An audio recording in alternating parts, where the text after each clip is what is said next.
What's up, y'all? I'd like to apologize. It took a whole hour. I'm trying to see if everybody will come back on and see if Mr. Bryant McKinney is going to come back on. What's going on, DJ? DR1. Yep, the GOAT. What's going on, y'all? Appreciate y'all the time. Man, thank y'all for coming back. We're going to go ahead and do it again. As soon as Mr. Big Mac, Mr. Bryant McKinney get back on, I'm going to go ahead and do what we doing. Everybody good, man? How y'all feeling, man? Y'all enjoying this wonderful wonderful day? Such a blessing. And again, we appreciate Mr. Bryant McKinney for the opportunity to sit here and just listen to the wealth of knowledge that he's transferring to us. Trying to see where he at. What's going on, y'all? Everybody good? I'm going to wave back. What's up, Jacob? Let me see if Mr. McKinney will get back on. We got a chance to interview Mr. Walter Jones, Hall of Fame. Walter Jones. Yes, sir. What's going on, Chase? D3 Hogs. Gotta have some love for the linemen. Also, Mr. Bryant McKinney, Super Bowl champs. Played at the University of Miami. The U. Played with the Baltimore Ravens. Got a Super Bowl ring. It's nothing like no line, no shine. Appreciate y'all again. This is Ike from the Ike Rome Show. Let me see if did he come back on? Everybody straight? Damo, what's happening with you, big dog? Appreciate you, little bro. That may have been it. We're going to give it a little bit more time and see if they'll log back on or join me. Georgie, what's happening? All right, I think that's him. Let me see. Nope. Okay.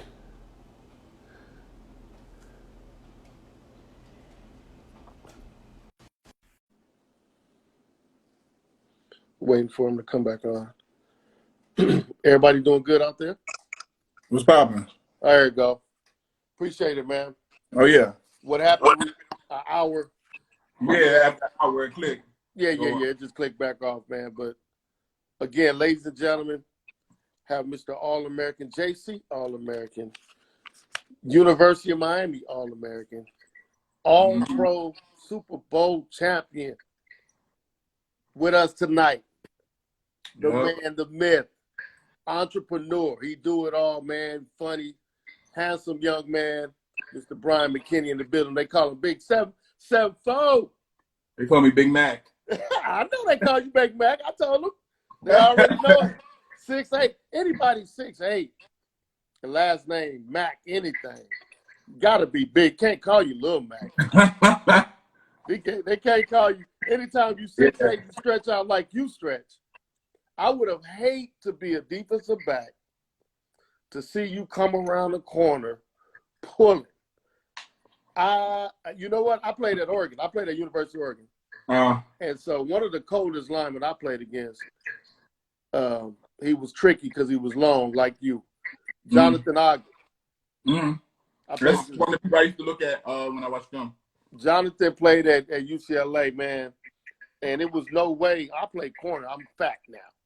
But it was, I always, no way a lineman was going to block me. It's just no way. I see you coming, you 6'8". You can't reach me, man. I'm going to get up under you. Jonathan had me in the air all game. He cut me so cold, man. The whole game, I was just in the air, man. I couldn't make a tackle playing free in corner. I don't know how he get it, man. He get up under me. Yeah, you figure it out. And me, I guess that being at Miami, I'm sending this link out to a couple people so they can join us. Being at Miami, you can you have Philip Buchanan and all those guys. Yeah. Come off the edge, so you kind of get a chance to practice on them because they're going to juke you. Don't really want to make collision with a big guy. Right. But yeah, I would just try to land on him because I knew he was going to try to cut me. So as soon as you try to cut me, I'm just laying right on all this weight on you. He got me. Jonathan was cutting me before I can even. I see him and he'll just stretch out, and somehow that 6'8" frame got to me. Oh, dang. And couldn't make a tackle at all. Man, I know y'all you probably could write a book on the stories that you have at the University of Miami. Oh, absolutely. I was there with some guys though that was like big. They had big personalities too. So yeah, that's a big part of it too. The people that I was there with at the same time. So with huge personalities and things like that, it makes it easy to be able to write a story and kind of tell you what like really went on with us there. Man, how did you have any GAs? How did you guys treat the GAs? Honestly, the grad assistants. Yeah, I remember you talking about like monitor the hallways and stuff. But the one I had though, she kind of minded her business. I stayed in the single suite too, so it was only singles in my hallway. It wasn't like to a room. It was only like one person per room. Uh-huh. So the only thing she had to complain about if somebody had their music up too loud or something like that, but she didn't really bother us too much. Now, what about the guys that were just graduated? They just got their BA bachelors, and they wanted to be coaches, and they used to help out with like the red shirt team. How did you guys treat those GA assistants, the little younger guys with not that much authority? I don't really think we paid them too much. I ain't really bother nobody, so I ain't really pay people too much mind. Like unless you was my coach, right? And my assistant coach, Mario Cristobal was my assistant O-line coach, and he was. Oh, was he? Yeah. So he was the one who would pull me and Vernon aside and be like, "Listen, you guys could be monsters. You need to do this." He used to try to get us back then. He used to try to get us on like a meal program, like. Yeah. Straight up, because he was eating hard-boiled eggs, oatmeal. I'm like, I don't eat, he went to college. I don't want to eat that. Hard-boiled egg and oatmeal, like, what? Like, we got it was a cane card. You had a whole cafeteria and all this stuff. Yeah. I eat the regular food and I burn it off for practice. I'm like, back at my lunch, and he was trying to get us ripped like him. I understand it now. Right. But he would pull us to the side and he'd work with us extra too, especially if I had a big week. Like said Florida State, my junior year, Jamal Reynolds, he was like somebody who had got a lot of sacks, and my first time working against him, like he pulled me to the side and we would watch film. And he told me afterwards, he said, how I knew I was going to do good is because he said, I was like, well, I don't see nothing special about him. I see the guys is messing up. He's taking advantage of the offensive lineman messing up. He was like, okay, so he's going to go out here. He's going to be focused. Like, because a lot of the mistakes that offensive lineman was making, he was taking advantage in the sack. So I noticed that because I was trying to see what exactly is he doing that is like really throwing these guys, because you just hear about him getting sacked, but now I'm sitting studying how you getting your sacks, and I'm like, it's the offensive lineman taking bad steps or not having their weight balance or things like that is causing this man to look super strong. So he's catching you off balance and shoving you or whatever. So once I understood that, I was like, okay, I know how to work this. My problem is the better the player is, the better I play. So I have to I should have always kept that regardless who it was. But better you are, the better I'm gonna play.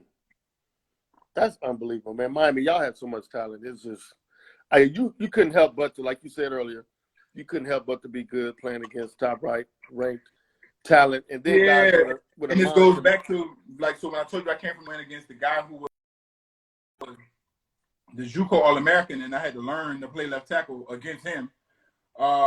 He was really good. So that made me have to, at a higher level, in practice and everything. So when I got into games, it was easy. So now by the time I get to Miami, you got those defensive linemen, like you got William Joseph, Vince Wilfork, you got Damian Lewis, you got Jamal Green, you got all these different guys, defensive end, Jerome McDougal, who were really good while we were in school, that practice, by the time I got in the game, y'all ain't as good as them. So my game should be a little easier.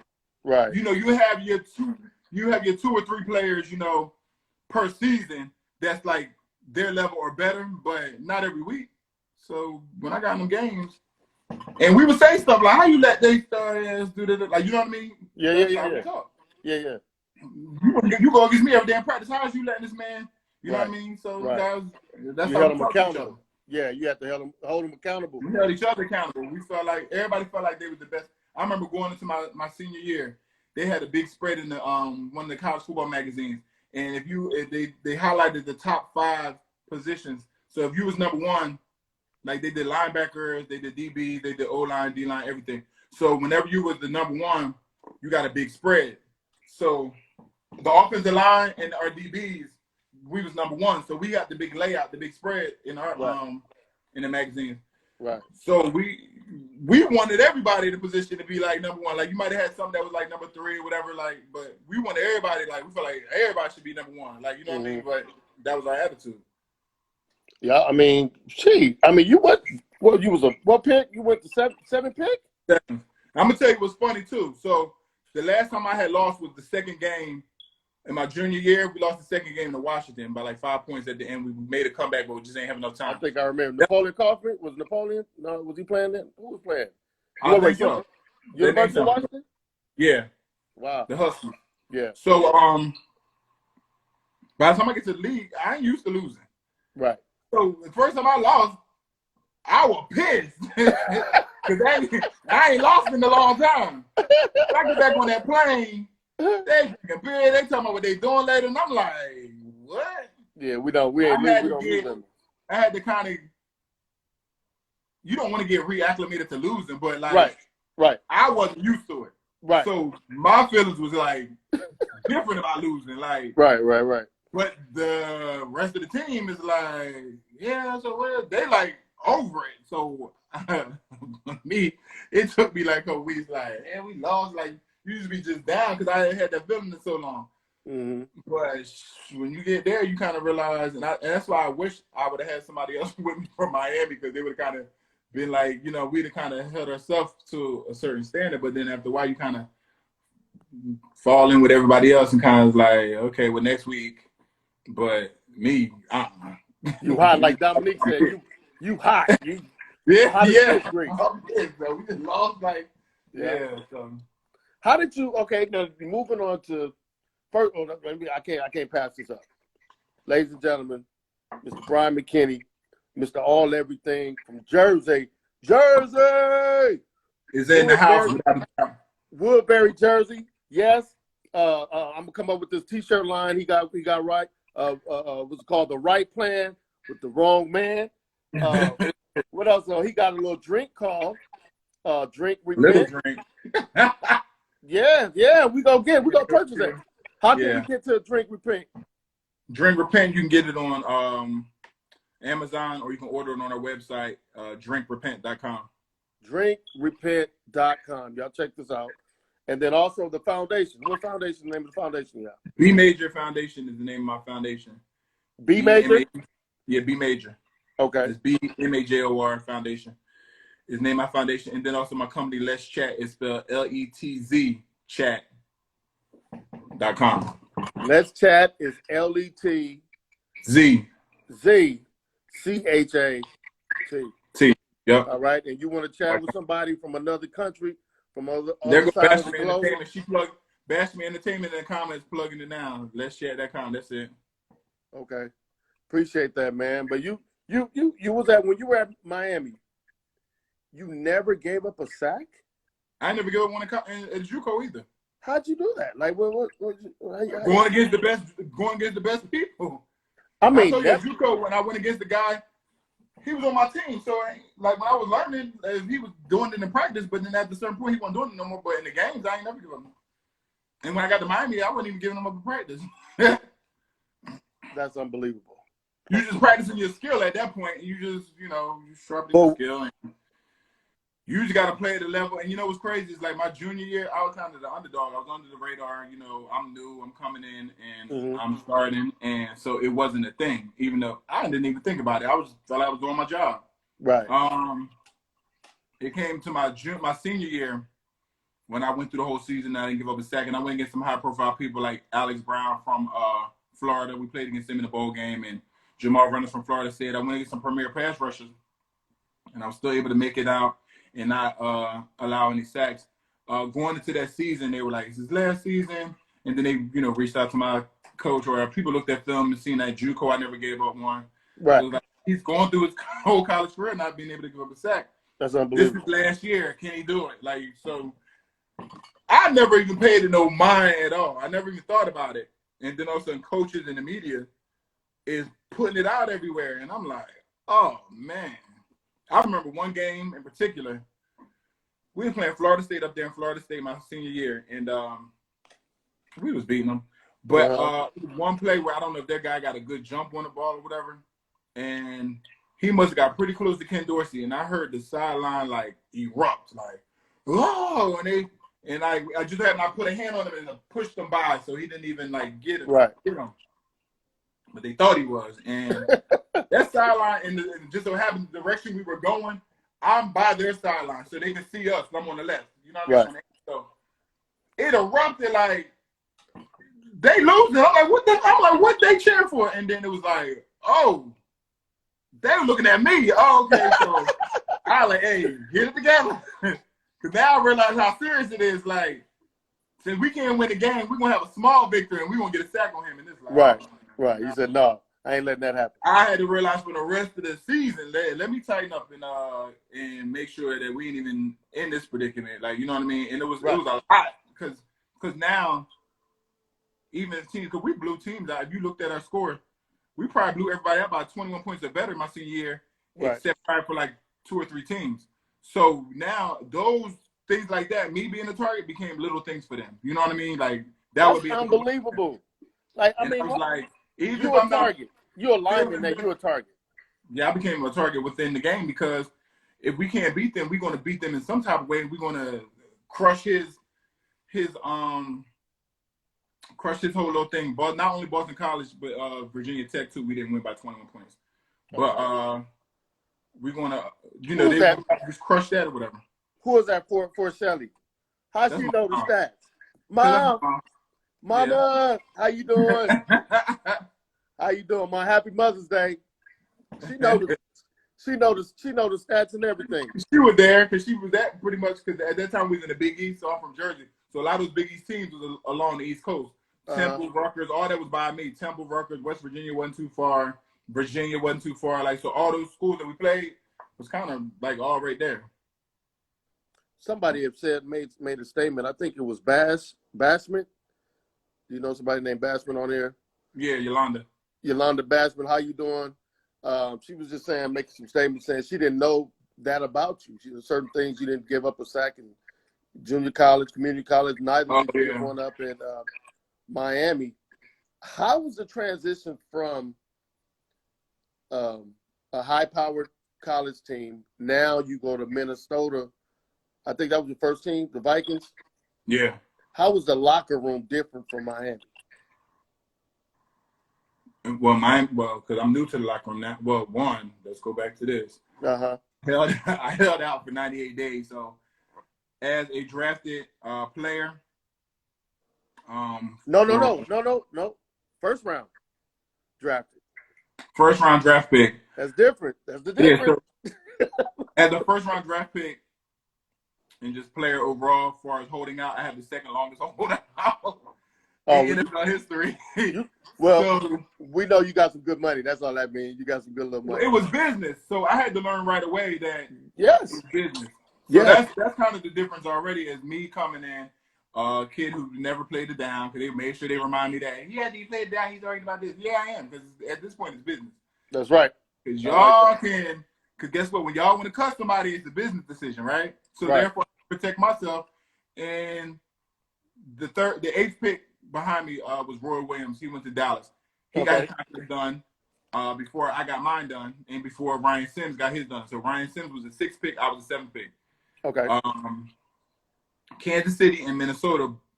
Kansas City was 6, Minnesota was 7. They felt like he got overpaid.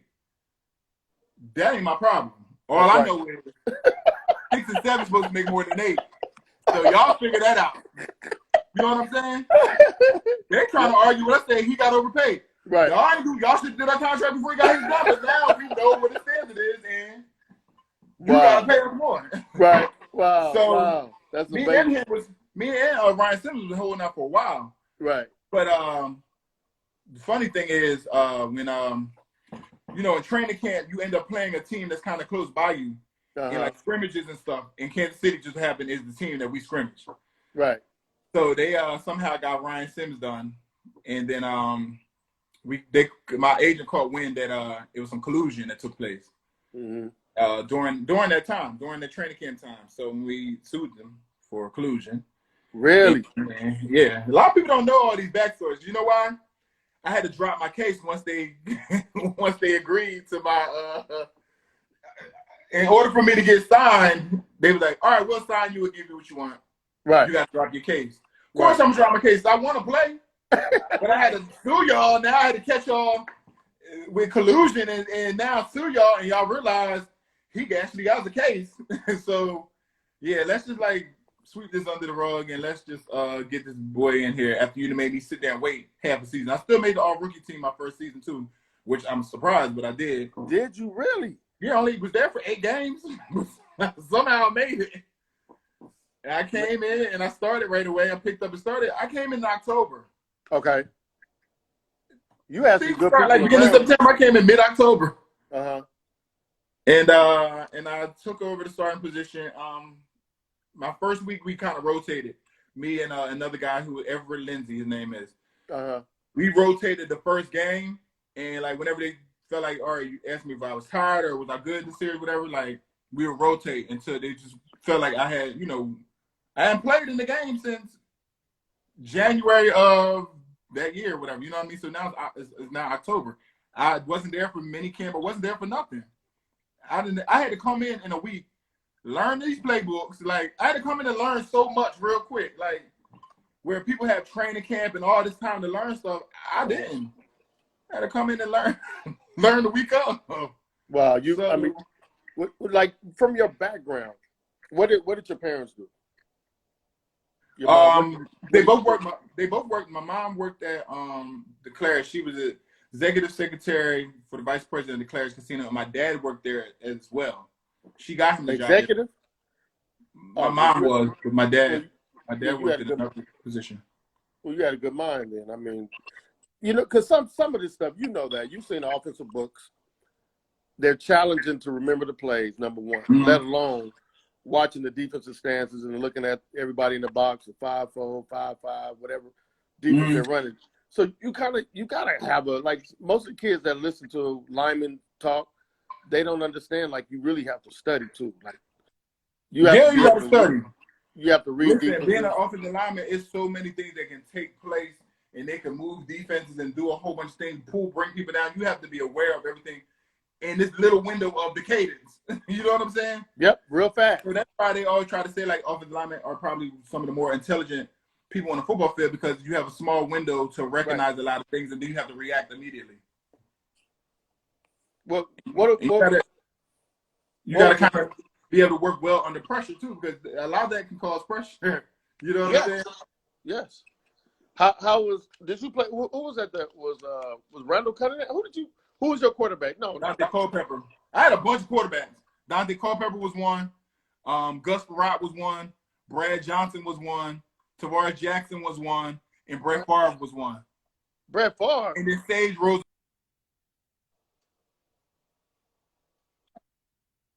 took us to the NFC Championship, and we lost to New Orleans in 2009. Wow. And they changed overtime back then. Because remember, as soon as you get the ball, they kick the field goal and it was over. But now they allow both parties. Right after that game, they switched it and allowed both teams to get in. Then they had the whole bounty gate and all that stuff against Brett Favre. I was there. Man, Bashman saying you know what, Bashman? Yes, he is. Ladies and gentlemen, again, we have Mr. Bryant Mckinnie on Instagram live with No Line, No Shine. He's giving us a wealth of knowledge. Man, it is a pleasure.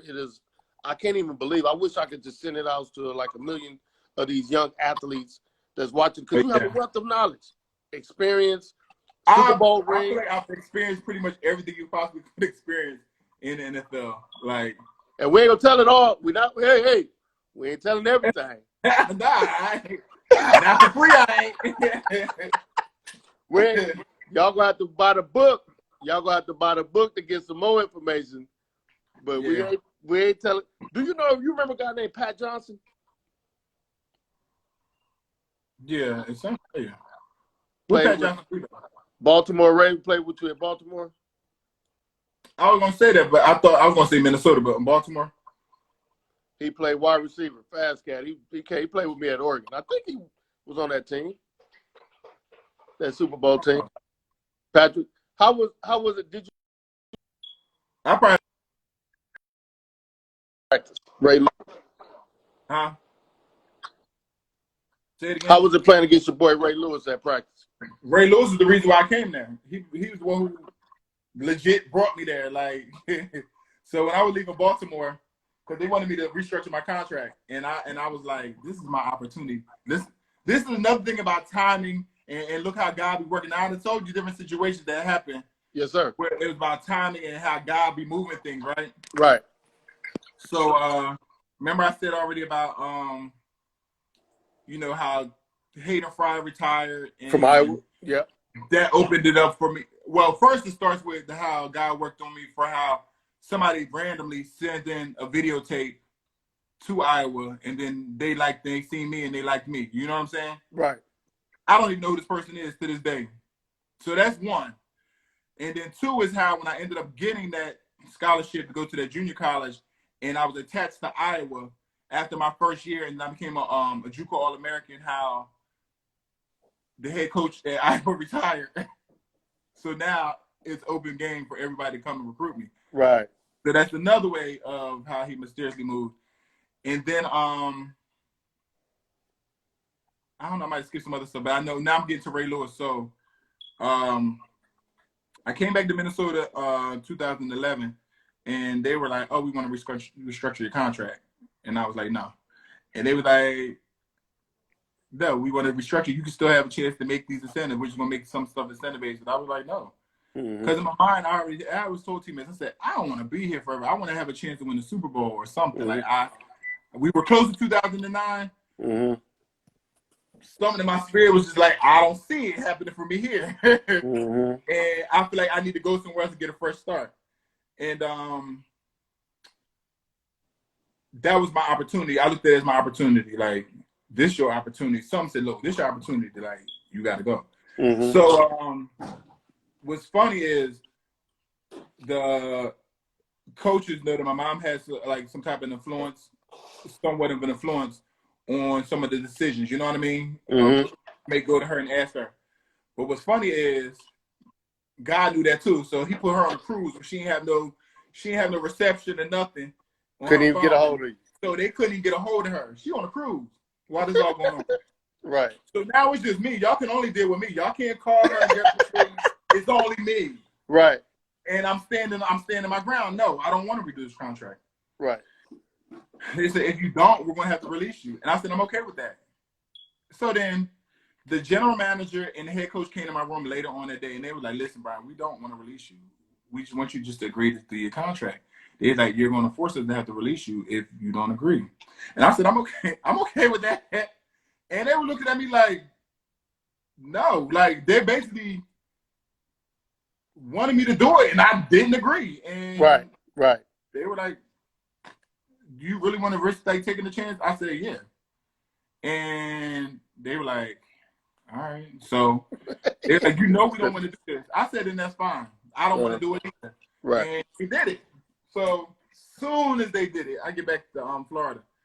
And the guy, Tavares Good, and he went to University of Miami as well, but he's younger than me.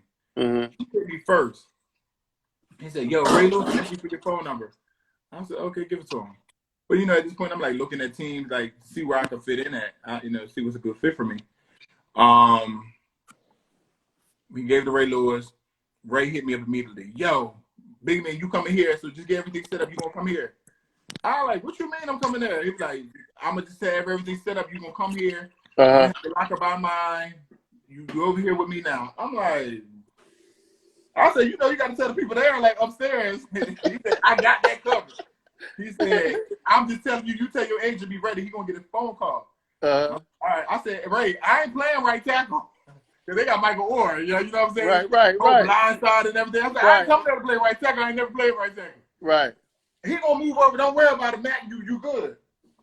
So Ray get off the phone. Then now I guess after practice, Reed called me. Now, me and Reed, we the same year. We went to college together and won national championship together. Yeah. He's like, bro, we gonna get you over here. Da, da, da. I'm like, yeah. So Reed, I had more connection with too. So I was like, yeah, that would be dope. But like, what's going on? Like, y'all got a left tackle already. I'm trying to figure out what's going on.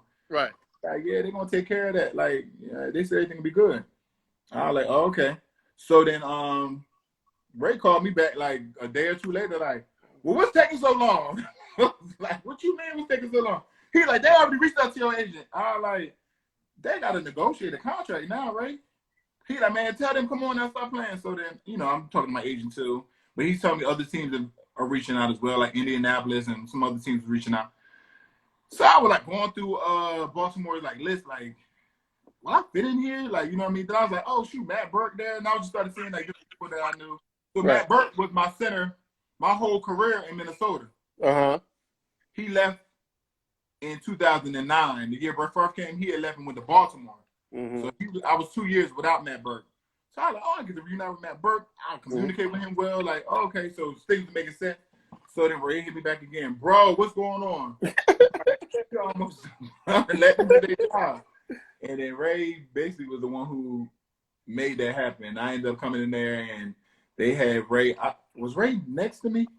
If Ray wasn't right next to me, Ray was one person in between us and then him. But he made sure he was over there by me to make sure, like, everything was cool. Like, Reed was happy I was there. It just turned out to be good. And Ray is a prophet, so he was like, you didn't miss a piece to our Super Bowl. I needed you here. I can hear Ray. Funny, right? Yeah. So that season, right? We go all the way to the AFC Championship. That's my second time being like at the championship game. We go all to the AFC Championship. We play New England, and like they were saying that could you play our receiver at the time? They said he didn't catch the ball, or we thought he did, but they say he didn't catch it. It would have been a touchdown. We'd have won. Our kicker, I don't know, he wasn't paying attention. We sent him out there to kick. He wasn't even mentally there. Right. Missed, and then we ended up losing the game. We in the locker room. Ray Lewis like, don't hold your heads down. We had a good season, but we're gonna be back in the same situation this time next year. I'm over there like, what's the odds of us being in the same situation? It's gonna be hard. Back in New England in the AFC Championship. Fast forward, we in the same position. That's why I say he a prophet, because he said that. I remember saying in the locker room. I remember thinking like, well, yeah, what's the odds of that? Right. And we turned around and was in that same position after we got past them. Play them in New England, and we won that year, and that's how we made it to the Super Bowl. So yeah, it was a lot. Crazy. Yeah. So Ray is definitely a prophet. And then he retired right after that season because he kept saying, I brought you here so we can get to the championship and I can retire. He came back that extra year because we didn't win. And that's how he's seen himself retiring, is with a championship, with that confetti dropping. And guess what? He spoke into existence because it happened. And from the very beginning, when he brought me there, he said,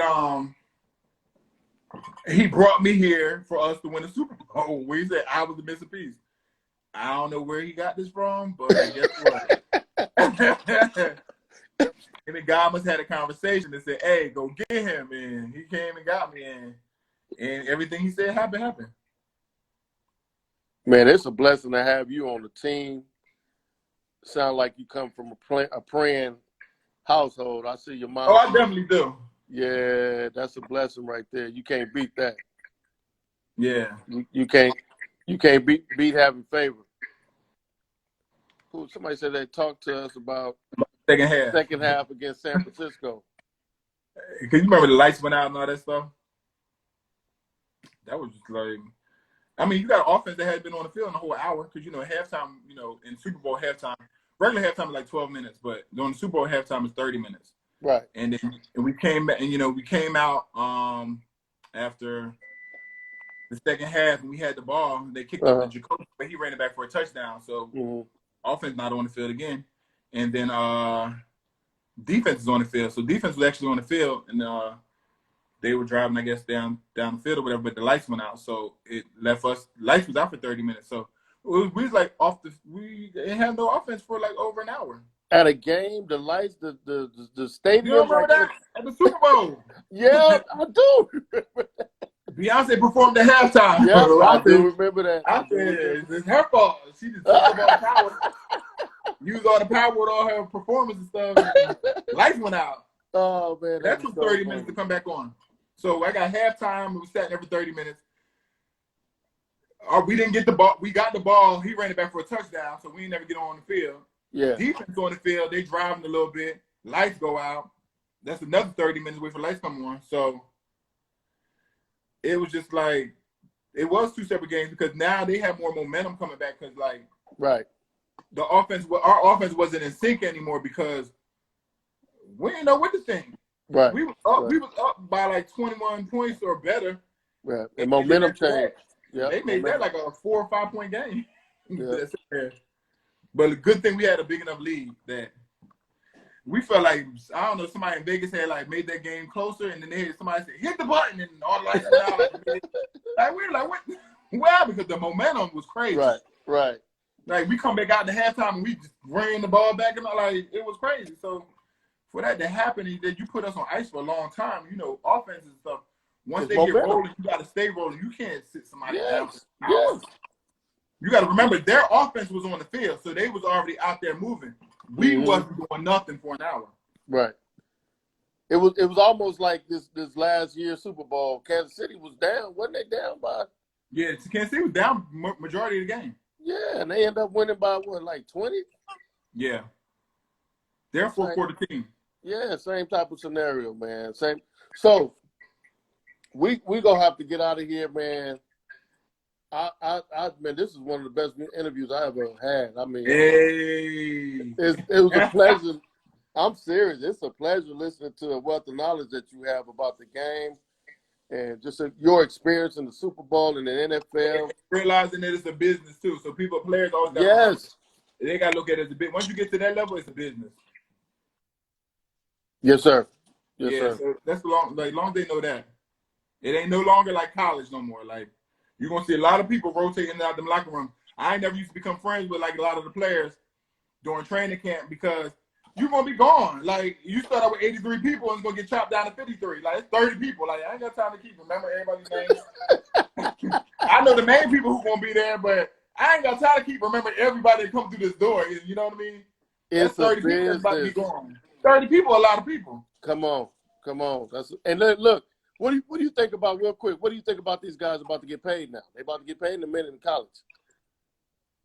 They deserve it. I wish we was getting paid. I wish we was getting paid in college. But, you know, in college, I ain't gonna lie, they kind of deserve to get paid because you know why? Even if you get a job, they tell you can't make but so much because they feel like they don't want to be no type of favoritism. So like, so you just want me to struggle in college? Like, yeah. We don't really got a job, but they was like, nah, we feel like you make over this amount, they're just being favorite, like they're favoritism towards you. And I'm like, well, I ain't gonna have no job then. Like, you gonna tell me how hard I can work or what I can do? Like, what? I don't know. I'm glad that you're using their likeness. Like, let them get paid from it. Yes, sir. Yes, sir. Ladies and gentlemen, again, Mr. McKinney, Big Mac, 7-4 Big Mac in the house. Yep. Jersey. What's in up? The house, without a doubt. Without a doubt, to you. We love, man, your experience, man. We really appreciate your experience. And we go try to help push repent out. Thank you. We're going to help Let's Chat. Y'all make sure y'all go to Let's Chat, LETZ, chat, yep. CHAT. You guys go check this out. Bryant Mckinnie is the man. We appreciate you for all that you've done to help out these young kids.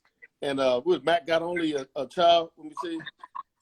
Only child syndrome. Don't pay her no mind.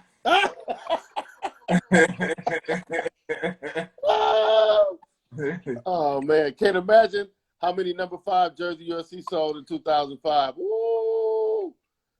Shots fired. Shots fired. Well, people on here talking, man, and we appreciate you. One last thing before we let you go, Big Mac. Could you explain what you think about No Line, No Shine? Give us some about No Line, No Shine. You said it all right there. This is what I always try to tell people. Because you saying No Line, No Shine is actually right. And like I tell like the players at University of Miami, I said the offensive line is like the engine. If that engine don't crank up, guess what? That car ain't going nowhere. The quarterback is the driver, the receiver, the running back is the wheels. But without their engine starting, you ain't going nowhere. Got to get that engine going. Right. Keep that engine going. Big Mac in the house. Mr. Bryant Mckinnie, all the love, man, down there in South Florida. You still in South Florida, correct? All right. Thanks for having me. Appreciate you, man. Much love. God bless you. Okay. We out of here, man. No line, no shine. It's Ike from Ike Rome Show. We'll be back next week doing it again. Much love. No. So I put in. Do I supposed to put in? Or do I put cancel? Are you ending the video? Yeah. Well, then put it in.